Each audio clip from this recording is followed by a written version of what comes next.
So today we're going to talk about Romanian deadlifts and kind of getting at what to do with people with back pain. So simplest way to put it is Romanian deadlift. Someone asked me, hey, are Romanian deadlifts a good exercise to do if someone has regular deadlift pain? So it's a Romanian deadlift basically is like a straight leg deadlift, hamstring stretch. You usually come about to the kneecap and you drive up. Now if you've got super flexible hamstrings, like one of the best Olympic lifters in the world, he can keep his back flat, legs straight, and touch his hands to the floor. That's how good his hamstrings is. And if you watch him do a squat, he actually bears his way underneath it, and his pelvis never touches. So obviously got a very high level. Now, like my hamstrings are pretty tight, especially since I'm sorted in.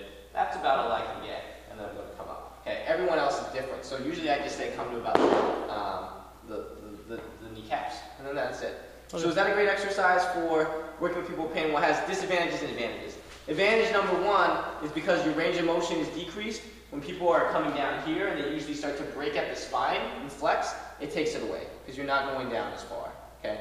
But the disadvantage of it is, if I do a deadlift, every time I touch the weight down, I basically get to rest for a sec, right? And my back can reset. It's like when I do a bird dog, they say about 15-second hold and then touch, because then you actually get blood flow to the muscles, because when your muscles are constantly working, what actually happens is there's no more blood flow, so your muscles actually get strained and now there becomes more pressure on the joint.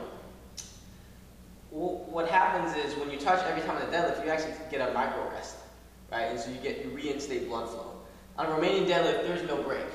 You're up at the top, you're still supporting yourself, you come down, and if you do it under control, it's like 1, 2, 3, touch up compared to deadlifts.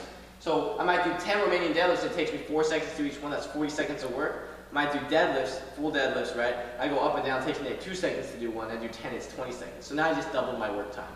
And what I found essentially is that Romanian deadlifts are not a better way to get someone out of back pain, to do the Romanian deadlift. Unless the problem is range of motion, okay, then sometimes that helps. But in general, no. I haven't found Romanian deadlifts to be a good substitute. So what I suggest is if you're not going to change the deadlift form, then you just go to either a single leg work, okay? So usually the problem is, sometimes usually people that are doing deadlifts with back pain, they go single leg and they just don't have the hip stability, right? So then you might do a step up, right? Because that's hip dominant too, if you position it correctly. You could do the single leg hip bridges up and down, but it's not very metabolic. It doesn't have the same carryover as a deadlift, right? It's like whoever got really out of breath doing hip bridges. No one really. Who got out of breath lifting heavy deadlifts from tightening the core and everything? Oh, it was much more. So, you know, if you're not doing single leg deadlifts, you can use a step up. Once again, kind of similar to single leg hip bridges. Works the same.